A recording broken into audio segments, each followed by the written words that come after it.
Olá pessoal, na noite de hoje nós vamos conversar sobre os crimes contra a liberdade individual. O primeiro aspecto que nos cumpre salientar acerca dessa categoria de delitos que se encontram previstos entre os artigos 146 a 149 do nosso Código Penal brasileiro é o fato de que todos eles são delitos subsidiários. O que significa isso? O que significa essa marca da subsidiariedade dos crimes contra a liberdade individual? Esses delitos, quando não se encontram previstos autonomamente, eles figuram como elementos ou elementares de outros tipos penais. Ou seja, os dados descritivos desses crimes, eles encontram-se previstos em outros tipos penais, só que não de forma autônoma, mas sim como meras elementares desses outros crimes. Ou seja, os crimes contra a liberdade individual são todos eles marcados pela nota da subsidiariedade. São todos eles crimes subsidiários, no sentido de que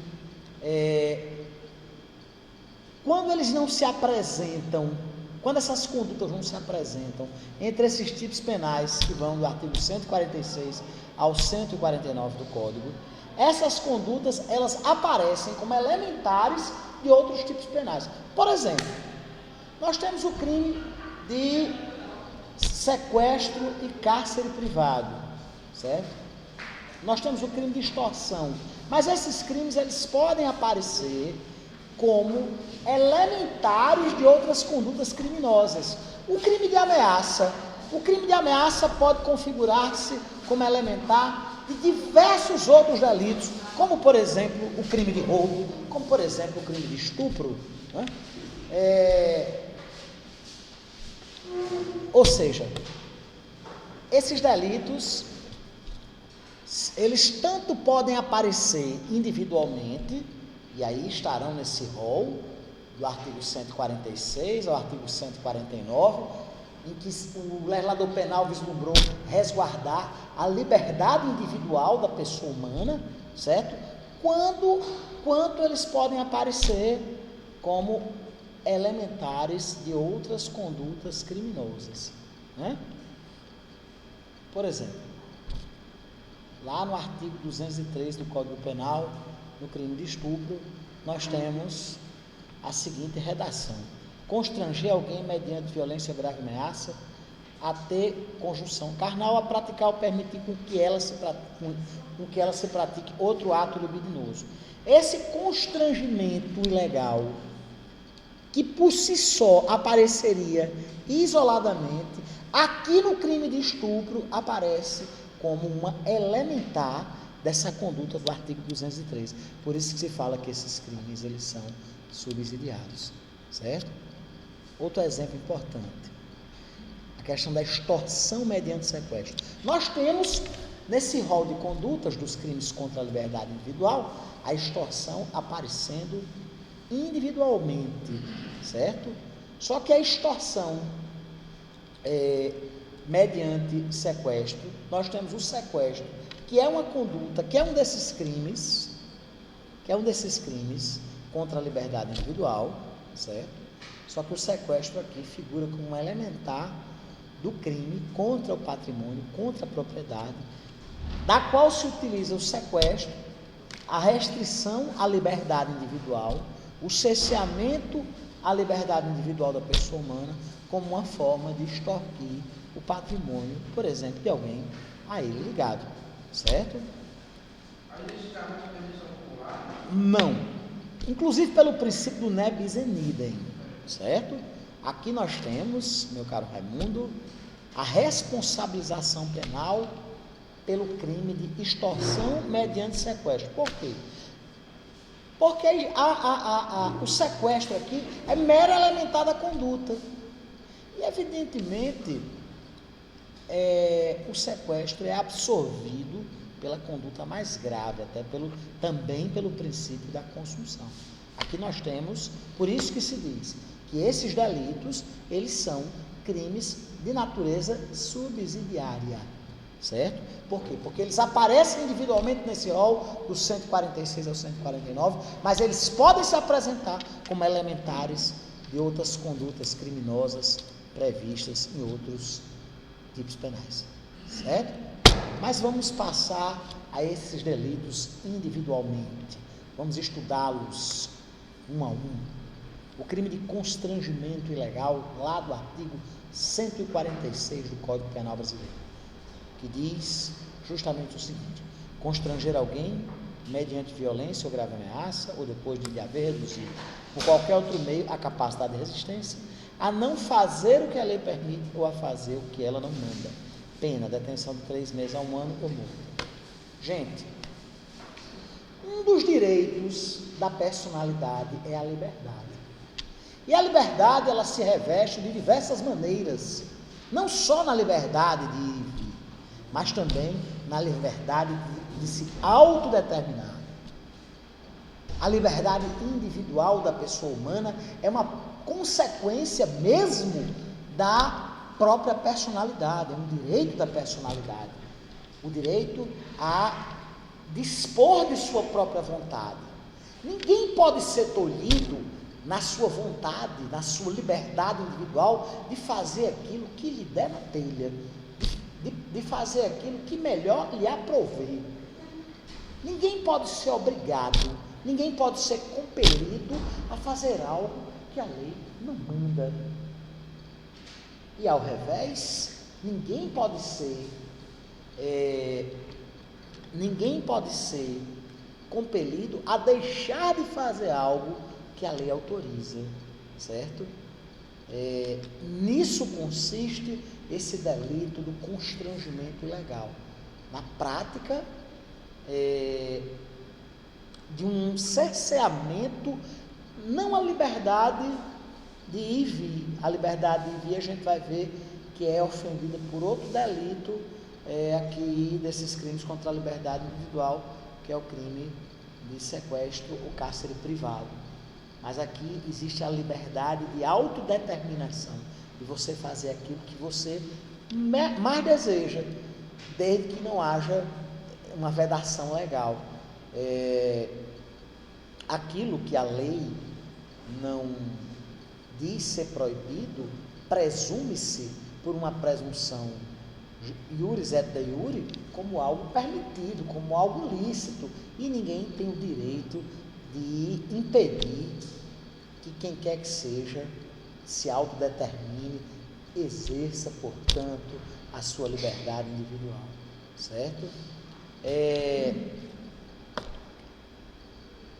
Esse tipo penal do artigo 146, ele encontra amparo em sede eminentemente constitucional. Ele encontra-se assentado na premissa constitucional que reza que ninguém é obrigado a fazer nada senão em virtude de lei. E ao contrário, o indivíduo pode fazer tudo aquilo que a lei não proíba, tudo aquilo que a lei não veda, certo? A liberdade do ser humano, evidentemente, não é uma liberdade absoluta. Assim como todos os outros direitos fundamentais, o direito à liberdade relativiza-se no sentido de que as normas jurídicas, as normas legais, as normas constitucionais e infraconstitucionais, ao mesmo tempo que funcionam como garantias da liberdade, também impõem certas obrigações, que são restrições naturais à liberdade. Mas desde que a norma jurídica não proíba determinada conduta, ela se presume como lícita. E ao mesmo tempo, ninguém é obrigado a fazer algo que a lei não assim determine. Nesse sentido, o delito do artigo 146, o crime de constrangimento legal, consiste justamente num instrumento do qual o legislador penal nutriu, municiou a liberdade individual, no sentido de evitar que alguém obrigue a outrem a fazer aquilo que a lei não determina, ou a se abster de fazer aquilo que a lei permite. Ninguém tem o direito de se inserir na autodeterminação, na liberdade individual de outra, certo? Desculpa, eu acabei voltando aqui. Qual é o objeto jurídico deste delito? Qual é o objeto jurídico resguardado por este tipo penal, elencado pelo nosso legislador penal no artigo 146 do Código? É a liberdade individual da pessoa humana, no sentido da proteção à liberdade de autodeterminação, de fazer aquilo que mais deseja, aquilo que melhor lhe aprover. Alguém que, adentrando na seara da liberdade individual de outrem, visa impedir que a pessoa faça aquilo que deseja, entendeu? Impedir, por exemplo, que Bia pinte os seus lindos lábios com batom. Não, você não vai colocar batom, não. A lei permite que você use batom. E você é bonita com ou sem batom.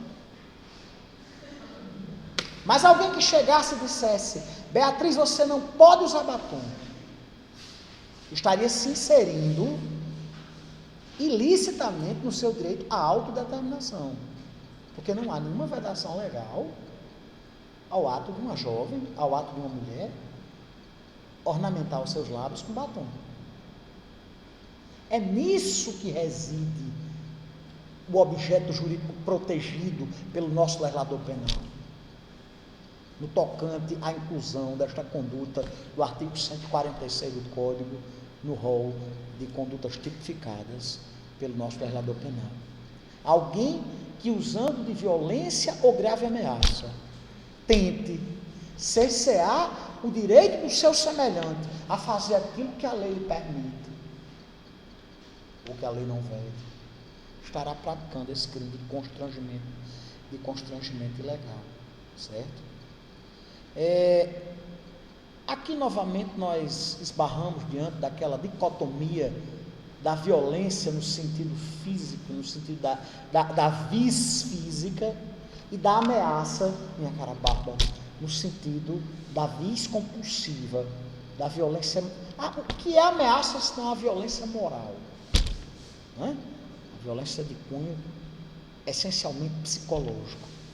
Aqui, o indivíduo que, utilizando-se de violência ou de grave ameaça, certo? Tenta, por qualquer meio, impedir que a pessoa exerça a sua autodeterminação, certo? Incorrerá nessa conduta do artigo 146, certo? O legislador penal utiliza-se da seguinte expressão: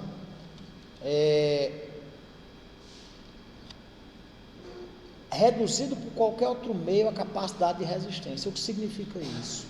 A utilização de alucinógenos, de bebida alcoólica, de meios hipnóticos, para fazer com que a pessoa faça aquilo, meu caro Vaguinho, que ela não deseja fazer, constrangendo a sua liberdade individual, cerceando esse direito à autodeterminação, que é uma expressão da própria personalidade humana. Aqui se vislumbra a proteção do direito à liberdade, no sentido da liberdade de fazer aquilo que a pessoa realmente deseja, certo? Não se tolhendo a autodeterminação, não se admitindo que se tolha a autodeterminação do indivíduo, certo? Nós temos aqui, diga lá, meu nobre. Se a pessoa assim está sob efeito de álcool, de drogas, assim, e ela quer fazer uma coisa que não é assim, pelo menos é permitida, só que provavelmente ela vai se arrepender toda vez. Certo. Aí isso seria constrangimento legal, pode estar... Vamos supor que um amigo seu, certo, lhe chamasse para beber.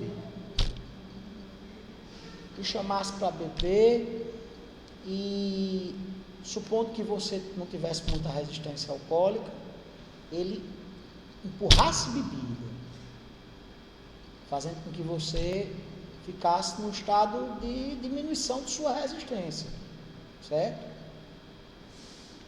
E utilizando-se dessa diminuição de sua capacidade de resistência, te obrigasse a fazer algo que você não gostaria, certo?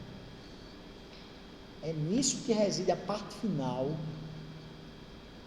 do artigo 146. É a utilização de meios subreptícios, bebida, alucinógeno, fraude, simulação, viciando a liberdade individual da pessoa humana, certo? Nós temos aqui, no crime de constrangimento legal, um delito de menor potencial ofensivo, certo? Um delito que, evidentemente, é da seara dos juizados especiais criminais, adotando, portanto, o rito sumaríssimo. Agora, saliente-se que o agente, e aí nós temos uma causa especial de aumento de pena, do parágrafo 1º do artigo 146, que as penas aplicam-se cumulativamente em dobro quando para a execução do crime se reúne mais de 3 pessoas ou há emprego de armas. Por quê? Evidentemente que o constrangimento ganha proporções ainda mais dramáticas, ainda mais drásticas, no sentido de que a vontade, a autodeterminação do indivíduo encontra-se ainda mais tolhida, certo? E o parágrafo 2º do artigo 146 traz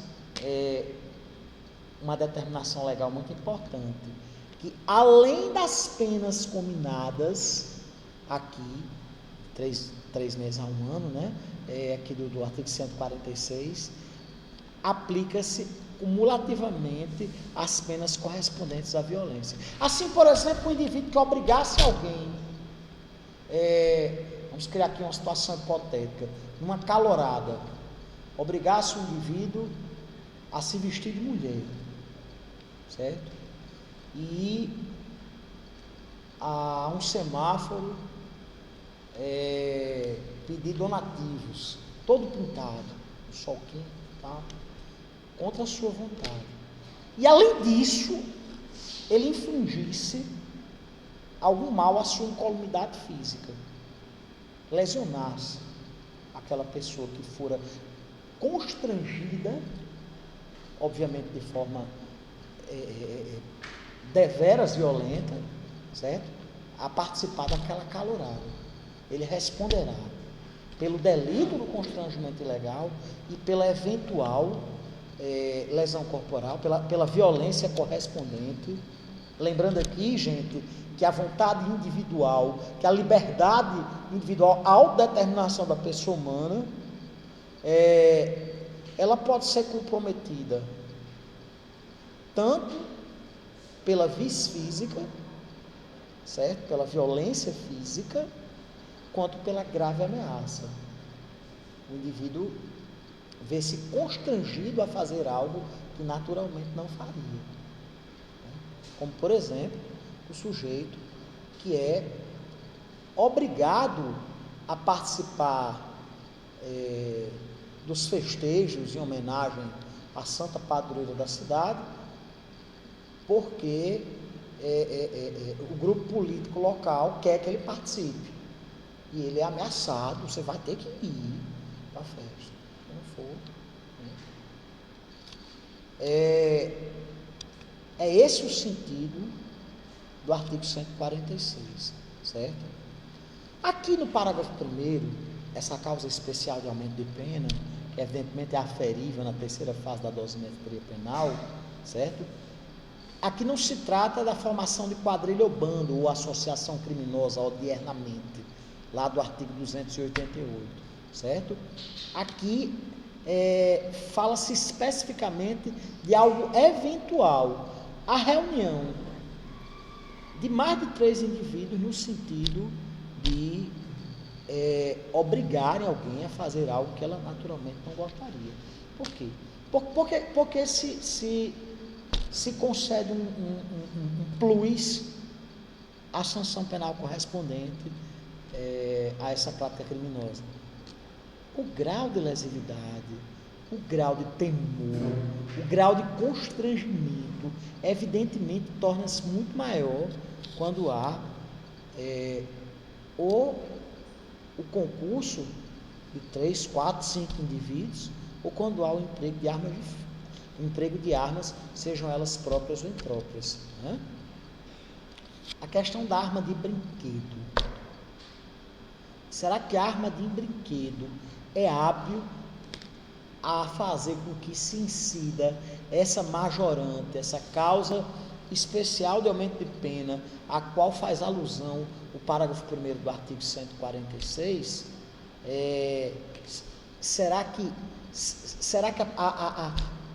o que se levaria em consideração seria o temor provocado pela arma, que o indivíduo evidentemente não saberia que era de brinquedo, né?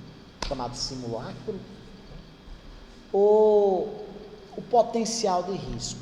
Aqui nós temos duas correntes doutrinárias que se digladiam em torno dessa questão, na doutrina, na jurisprudência.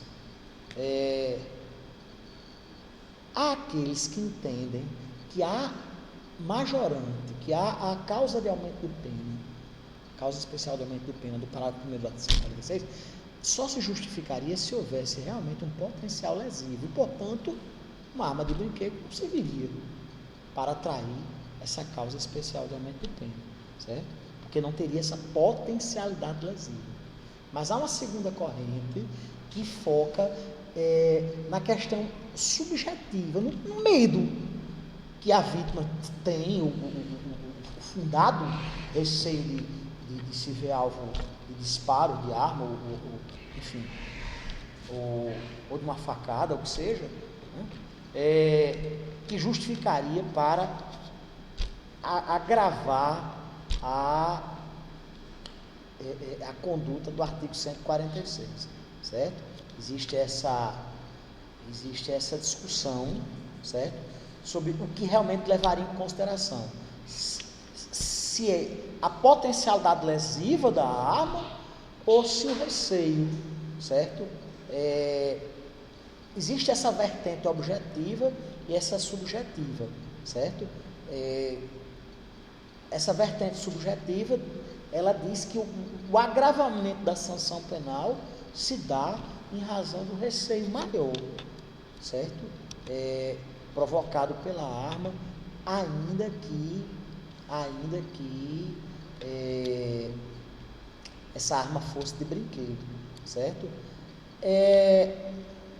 Havia uma súmula no STJ, a súmula 174, que afirmava que o uso de arma de brinquedo era hábil para agravar a pena, certo? O agente era responsabilizado pelo constrangimento ilegal com essa majorante, com essa causa especial de aumento de pena, em razão da arma de brinquedo.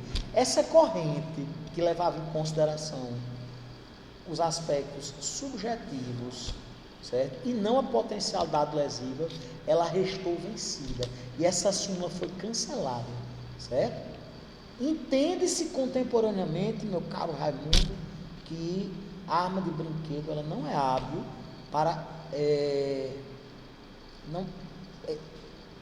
majorar, para atrair essa causa especial de aumento de pena, certo?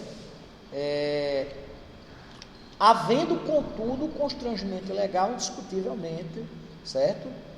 Em razão de que ao indivíduo não é lícito, aliás, não é exigido saber se a arma é de brinquedo ou não, certo?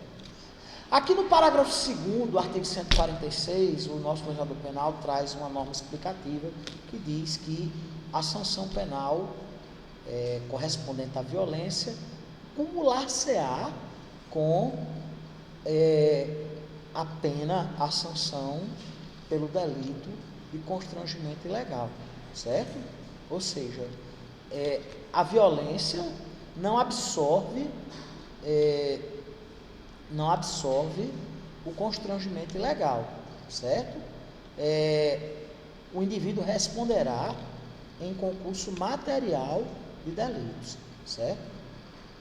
O parágrafo 3º do artigo 146, ele traz algumas situações alguns permissivos legais em que não há a prática do crime de constrangimento ilegal, nas seguintes situações. A intervenção médica ou cirúrgica sem o consentimento do paciente ou de seu representante legal, se justificada por iminente perigo de vida. E inciso segundo, a coação exercida para impedir suicídio. Aqui nós estamos diante de uma evidente situação de estado de necessidade.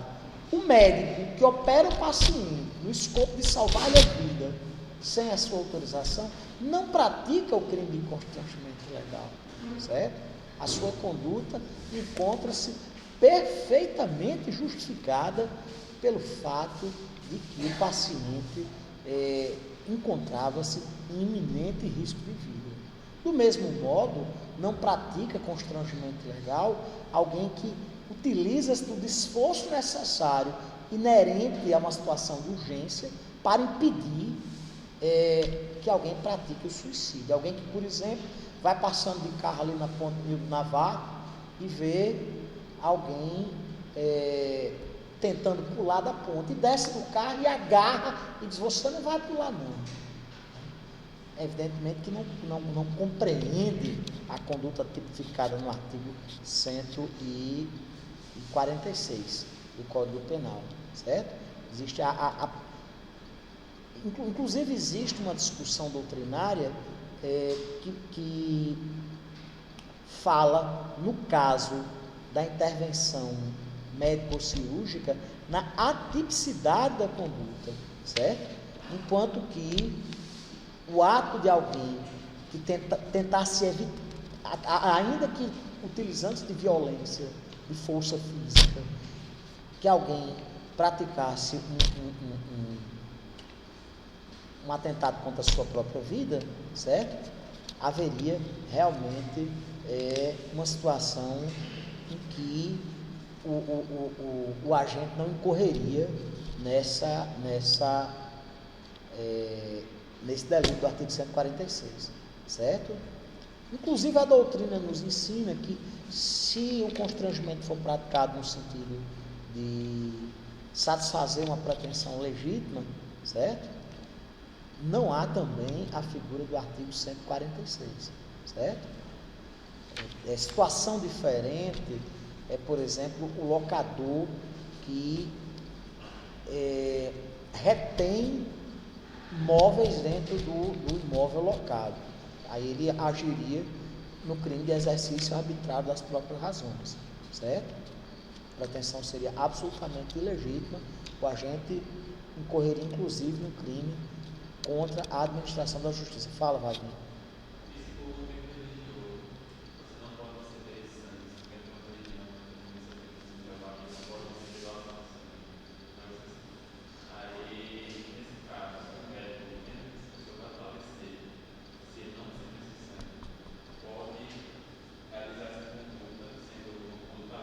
Sem qualquer sombra de dúvida, encontra-se perfeitamente escudado por esse dispositivo do inciso 1º do parágrafo 3º do artigo 146, em que pese a liberdade religiosa, o direito à vida evidentemente, uma hierarquia dos direitos, é algo que se sobrepõe, né? Não havendo como se cogitar da tipicidade da conduta do agente do agente profissional de medicina, que para salvar a vida do paciente, por exemplo, faz uma transfusão de sangue ou um transplante de órgãos ou tecidos, certo? Não há, em razão da prevalência do direito à vida, certo? Deixa eu ver aqui, gente. Crime de ameaça, pessoal. Crime de ameaça previsto no artigo 147 do Código Penal.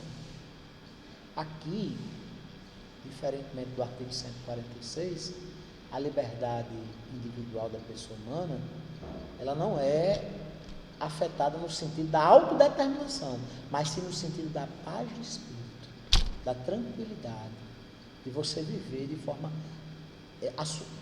sossegada, de forma desanuviada de receios, de medos, certo? E no que consiste esse crime do artigo 147 do Código Penal Brasileiro? O legislador fala, utilizando-se da seguinte redação: ameaçar alguém por palavra, escrito ou gesto, ou qualquer outro meio simbólico, de causar-lhe mal injusto e grave. Vocês veem aqui que é um crime de forma livre, que permite a utilização de diversos modus operandi. Pena, detenção de 1 a 6 meses ou multa. O parágrafo único traz o fato de aqui nós temos um crime de ação penal pública condicionada à representação da pessoa ofendida pela prática do crime de ameaça. Aqui novamente nós temos a marca da subsidiariedade, certo? Aqui a ameaça, ela só consistirá nessa conduta do artigo 147 se ela não configurar, a exemplo do que acontece no crime de constrangimento ilegal, como elementar de outra conduta. Daí se falar também na subsidiariedade do crime de ameaça, certo? A ameaça pode figurar como elementar de um sem número de crimes: roubo, extorsão, estupro, o próprio constrangimento ilegal, entre diversos outros ilícitos, certo? Sendo que essa conduta só consistirá como tipo penal autônomo, certo? Quando ela não se configurar como elemento normativo, como elementar de outra conduta. Porque se porventura a ameaça for mera elementar de outro crime, aí haverá a absorção da ameaça, certo? A ameaça será uma simples elementar do crime mais grave, né, do qual o agente se utilize da ameaça para vir a praticar, certo? Qual o objeto jurídico resguardado aqui? Gente, aqui nós temos a liberdade individual no sentido do equilíbrio emocional, da paz de espírito, da tranquilidade, da liberdade íntima do indivíduo, não viver com medo, certo? Por quê? Porque a liberdade da pessoa humana, ela não está restrita tão somente ao seu direito de ir e vir e à sua autodeterminação, mas ela também se resvala para o seu bem-estar emocional, o direito de não viver com medo, o direito a viver tranquilamente, para usufruir plenamente de sua liberdade. Por isso que nós temos aqui, como objeto jurídico contemplado por esse crime do artigo 146, a proteção da paz de espírito da pessoa humana, no afã de que as pessoas possam viver sem se sentirem tolhidas em sua liberdade, sem se sentirem tolhidas em sua segurança, em seu bem-estar psíquico e emocional, certo? Aqui nós temos um crime comum, no sentido de qualquer pessoa poderá vir a praticá-lo, sendo que, se o crime em comento for praticado por funcionário público, ele poderá vir a configurar o delito de abuso de autoridade, né? Previsto na lei de abuso de autoridade, quando a ameaça tiver sido proferida por funcionário público no exercício de suas funções, certo? No tocante ao sujeito passivo, também a princípio, trata-se de um crime comum. Entretanto, existe um entendimento doutrinário de que, apesar de qualquer pessoa possa vir a eventualmente sentir-se ameaçada, no tocante a menores de idade, é necessário que haja a consciência da intimidação. Assim, por exemplo, não haveria possibilidade de se intimidar um bebê, de se ameaçar, vou lhe matar, porque haveria a ausência da consciência, certo? Ou seja, as crianças que não tivessem condição de entender-se ameaçadas, certo? Não poderiam figurar como sujeitos passivos deste delito. A exemplo do que acontece também com as pessoas dotadas de um desenvolvimento mental incompleto ou retardado, um deficiente mental que não tivesse condição de sentir o prenúncio do mal, a ameaça feita, do mal injusto feito por alguém, né? evidentemente que uma pessoa que esteja totalmente desequilibrada do ponto de vista mental não tem condição de se aperceber como vítima de um crime de ameaça, certo? É preciso que haja discernimento acerca da gravidade do mal prometido. Se a vítima for absolutamente incapaz, haverá um típico caso de crime impossível em razão de absoluta impropriedade do objeto. É preciso que a pessoa tenha consciência, sinta-se amedrontada para que haja realmente a prática desse delito, certo? A ameaça feita em detrimento de algumas figuras públicas, como o presidente da República, o Senado, a Câmara, o presidente do STF, configura crime contra a segurança nacional. Crime que infringe a lei de segurança nacional, portanto, exclui-se aqui desse delito do artigo 147, certo? Vamos aqui aos elementos objetivos deste tipo penal. O núcleo do tipo. No que consiste o verbo nuclear desta conduta? Aqui nós temos o verbo ameaçar. Ameaçar no sentido de intimidar, constranger, anunciar, prometer um mal injusto, certo? Ameaçar alguém prometendo-lhe fazer um malefício, certo? Aqui nós temos, portanto, um sem número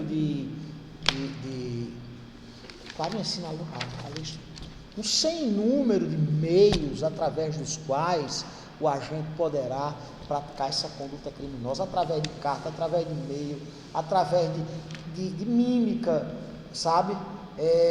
Através de... A doutrina fala de situações até pitorescas, como o sujeito botar uma caveira na porta de um desafeto, um despacho de macumba. Inclusive essa questão a cabeça de cavalo, como no Poderoso Chefão, né? Colocar uma bala dentro do envelope, um projeto dentro do envelope, mandar para a casa do outro, certo? Enviar uma caixa com um animal enforcado, toda uma sorte infindável de meios dos quais pode-se utilizar o agente que vem a ameaçar, né? Gente, um aspecto aqui importante. Pela própria redação do artigo 147, o mal há de ser injusto. O sujeito que diz: olha, eu vou denunciar você às autoridades, olha, eu vou processar você criminalmente, porque você está ofendendo minha honra, olha, eu vou denunciar você na repartição, porque eu sei que você está praticando crime de peculato. Claro que isso não configura no mal injusto e, portanto, não há tipicidade na conduta do agente que incorre desse tipo de prática, certo? O agente deverá ameaçar a vítima no sentido da prática de algo que afronte um bem juridicamente tutelado, certo? Ameaçar de dar uma surra, ameaçar de matar, ameaçar de... E detalhe, a ameaça não precisa ser direcionada diretamente ao indivíduo contra o qual ela é proferida. Ela pode ser feita em desfavor de alguém com a qual ele guarde laços de afeto, laços de parentesco, certo? A pessoa ameaçar que vai matar uma pessoa da família, certo? Que vai praticar uma violência contra uma pessoa muito querida, certo? Pois não. Se eu digo, nesse caso, que eu vou matar uma pessoa da sua família, eu estou ameaçando você ou a pessoa da sua família? A mim, sem dúvida nenhuma. Ameaça indireta, né? A ameaça ela pode ser transversa, ela pode ser reflexa, pode ser indireta, mas a ameaça é feita contra a pessoa contra a qual se prenuncia o mal, certo? Ainda que não seja diretamente relacionado à pessoa.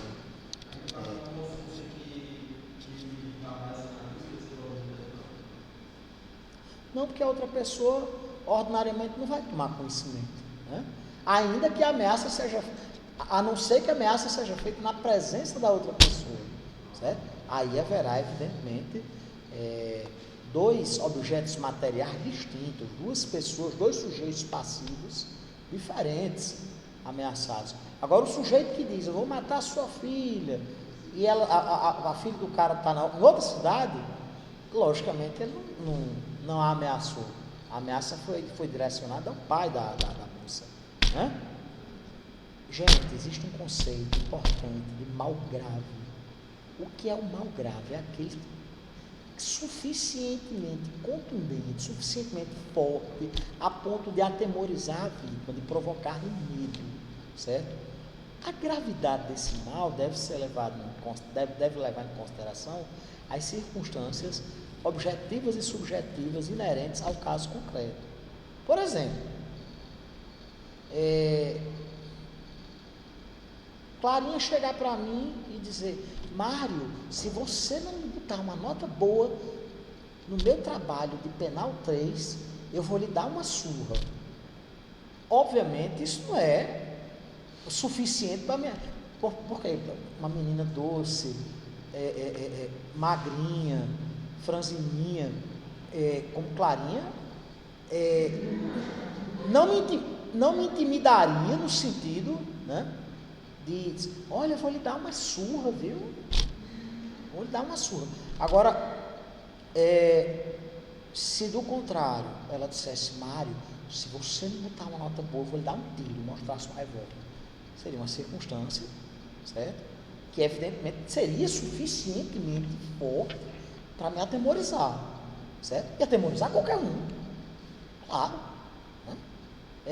Por isso que deve-se sopesar as circunstâncias inerentes ao caso concreto e a própria pessoa ameaçada, levando em consideração, por exemplo, o grau de conhecimento científico e cultural da pessoa, a compleição física, certo?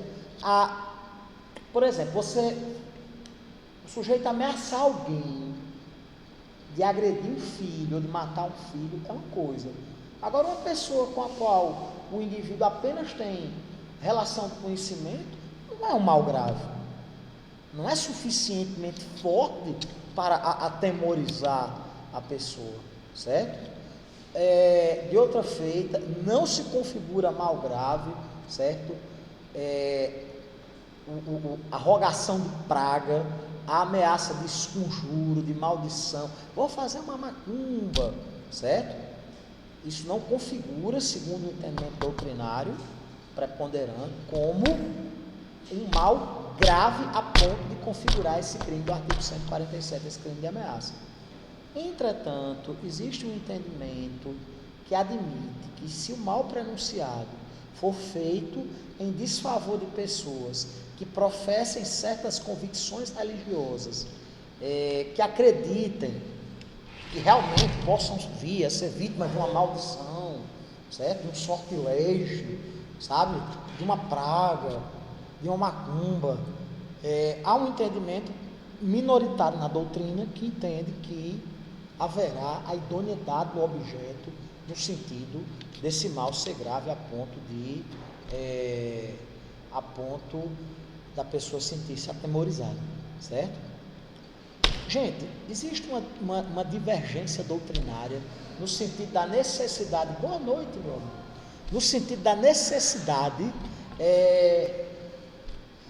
do mal prenunciado tratar-se de um mal futuro, certo?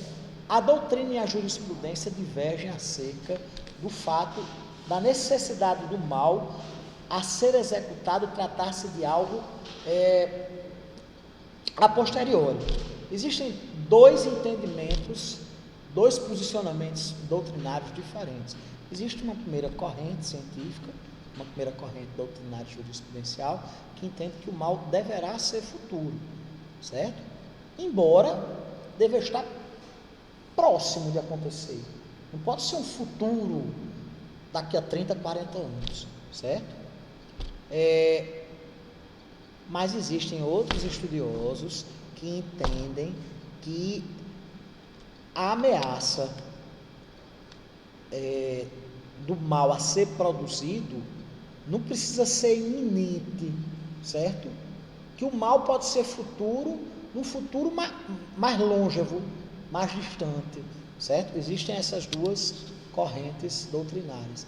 Existe outra discussão interessante que eu tocante ao crime de ameaça, acerca da seriedade da ameaça, certo? Porque além do mal prenunciado, ser um mal grave, injusto, é necessário que haja a seriedade, no sentido de querer amedrontar a pessoa, certo? De incutir terror, medo, angústia, de incutir algo que venha a perturbar a paz espiritual. Aquilo que é feito com mero ânimo jocante, de pilhéria, de gozação, de mofa, de zombaria, a título de brincadeira, ei, Vaguinho, vou lhe dar um pau, rapaz, vou dar um cacete, viu? Obviamente que não configura o delito de ameaça, pela ausência da seriedade do mal prenunciado, certo? O colega de faculdade diz, te pego lá fora, em tom de brincadeira, obviamente não pratica o delito de ameaça. A menina que chega para o namorado diz, olha, eu mato você se você olhar para fulaninha, viu? Claro que ela não está, pode até estar, né? Mas enfim, eu não vou dar nem a ideia. Sim, esse comentário feito em tom de brincadeira, em tom jocoso, não possui a seriedade suficiente para atrair a prática desse delito, certo? Gente, como eu disse a vocês, a ameaça não precisa ser direta, ela pode ser direcionada a uma outra pessoa, ou a um bem jurídico. Vou colocar fogo na sua casa, se você não fizer o que eu estou mandando você fazer, certo? Vou agredir um filho seu, vou matar uma pessoa da sua família. Não há necessidade da ameaça ser direcionada especificamente à pessoa, no sentido de que a ameaça poderá ser direta, quando é direcionada à própria vida, indireta, quando é direcionada a uma terceira pessoa que tem laços de parentesco, de afeto, sabe que uma pessoa de alguma forma subjetiva ou objetivamente ligada à vítima. Ela pode ser explícita, olha, eu vou matar você. Pode ser implícita, através de indiretas, se eu fosse você, tomar cuidado com sua vida. A ameaça não precisa ser direta, né? Ela pode ser condicional, no sentido de que o mal injusto e grave só vai acontecer se ocorrer determinada condição. Olha, se você namorar com minha filha, eu mato você. Viu? Se você bulir. Antigamente se usava essa expressão. Eu mato você. Condicionando a um evento futuro a ameaça praticada em detrimento da vítima, né? Há uma discussão jurídica que é muito importante, gente. Se a ameaça proferida em momento de descontrole emocional, de raiva, no momento do calor de uma discussão muito contundente, se ela teria realmente o condão de atemorizar alguém, certo? Se ela teria a seriedade, o sujeito numa briga dissesse, você se ligue, senão eu vou matar você, certo? Possesso, tomado de cólera. Existem duas posições também doutrinárias e jurisprudenciais acerca dessa questão. Uma delas diz que a ameaça feita no momento de descontrole emocional por um indivíduo que está tomado de raiva, de ódio, de ira, ela tem o condão de ser ainda mais intimidatória do que aquela que é feita com ânimo sereno, refletido, calmo, certo? Mas existe outra corrente doutrinária, certo? Que diz que a ameaça feita no momento de exaltação de ânimo, de cólera, de ira, tira a seriedade necessária à configuração do delito, certo? Ou seja, existem essas duas discussões, essas duas orientações. A primeira delas, a que prepondera, inclusive, sendo a posição do STF, é de que a ameaça tem que ser feita de forma refletida, certo? Calma, serena. Porque se for dito no calor da emoção, certo? Desconfigura a prática do tipo penal. Esse é o entendimento preponderante, que não é ameaça o que se diz no momento de uma discussão, de exaltação de ânimos, no momento em que, por uma discussão qualquer, os dois contendores estavam brigando aos berros, aos gritos, né? Esse posicionamento é o posicionamento preponderante na jurisprudência pátria, inclusive em série de Supremo. Mas há um segundo entendimento que diz que a ameaça feita nesse momento de raiva, ela é capaz ainda de provocar ainda mais medo do que aquela que é feita de forma serena, refletida, certo? Gente, aqui no tocante à consumação, aqui nós temos um crime formal, um crime que não exige, evidentemente, a produção de um determinado resultado naturalístico. A consumação delitiva ocorre a partir do momento em que a vítima toma conhecimento da ameaça, independentemente dela sentir-se ameaçada ou não, certo? É irrelevante que a vítima tenha ficado amedrontada ou não. A vítima pode ser uma pessoa extremamente corajosa e não ter ficado com medo. Eu vou lhe matar, mata, venha. A consumação se dá com o conhecimento por parte da vítima do prenúncio desse mal injusto e grave, certo? Direcionado contra ela ou contra a pessoa a ela ligada, certo? Será que se admite o conatus nesse crime de ameaça, a tentativa? Depende. A ameaça verbal, logicamente, não admite pela unissubsistência da conduta. A palavra lançada ao vento não se volta mais, né? Mas a ameaça feita por escrita, através de um e-mail, de uma carta, que por acaso é extraviada, um e-mail que por acaso não chega porque o servidor estava fora do ar, certo? Pode haver perfeitamente a tentativa, né? O conatus, certo? Por quê? Porque nessas situações existe a plurissubsistência. O crime se divide nas fases do intercrimes e, portanto, pode haver perfeitamente, nessas circunstâncias, a tentativa do crime de ameaça, certo? Aqui nós temos, evidentemente, um crime que, como elemento subjetivo do tipo, pressupõe o dolo. Não existe ameaça culposa. Evidentemente, o dolo, no sentido de constranger, intimidar, ameaçar, tirar a paz da pessoa que foi alvo do prenúncio do mal injusto e grave da ameaça feita pelo agente, certo? E a ameaça feita no momento de embriaguez, sujeito alcoolizado, né? Há um velho ditado popular que diz que todo bêbado é rico ou é valente, né? Quando a ameaça é proferida por um agente alcoolizado, certo? A doutrina e a jurisprudência também não são convergentes, também não são uníssonas, havendo duas correntes diferentes, certo? Existe um primeiro modo de pensar, existe uma primeira linha doutrinária, certo? Que diz que a embriaguez afasta o delito, tendo em vista que o estado de ânimo do indivíduo para a prática do crime teria que ser calmo, refletido, e obviamente que uma pessoa embriagada não teria a menor condição de agir dessa forma. Esse é o posicionamento preponderante na jurisprudência pátria, certo? Por outro lado, existe outra corrente de pensamento doutrinário que diz que a embriaguez, salvo quando decorrente de caso fortuito ou força maior, como por exemplo a embriaguez patológica, vocês lembram? Aquela embriaguez que a pessoa tem uma sensibilidade tão grande ao álcool que basta tomar um cálicezinho de vinho.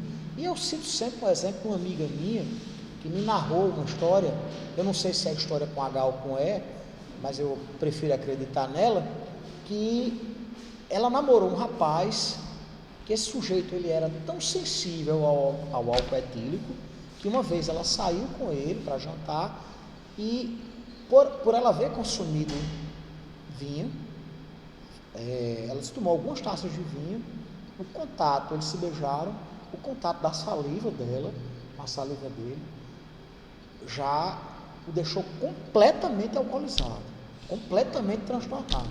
Tamanha era a sua sensibilidade. Existem casos, a literatura médica realmente registra de pessoas que têm uma grande sensibilidade ao álcool e não podem nem tocar em bebida. Existem pessoas que tomam 1 litro de uísque brincando.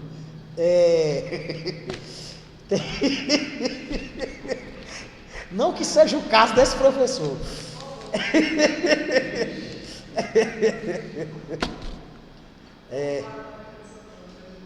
Ave Maria. Na festa de Santana 2017, Emanuele grávida, nós tomamos 4 litros de uísque numa noite. A gente não sabia que ela estava grávida, vocês sabem da história, logicamente, né?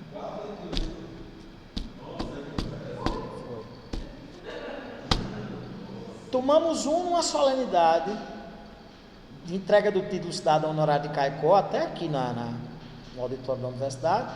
Aí chegamos em casa, eu disse, meu amor, vamos botar uma carninha na churrasqueira e vamos abrir uma daquelas garrafas de uísque. No outro dia, que eu tinha comprado para a festa do ex-aluno do CDS. No outro dia de manhã, eu disse, Emanuele, cadê os uísques?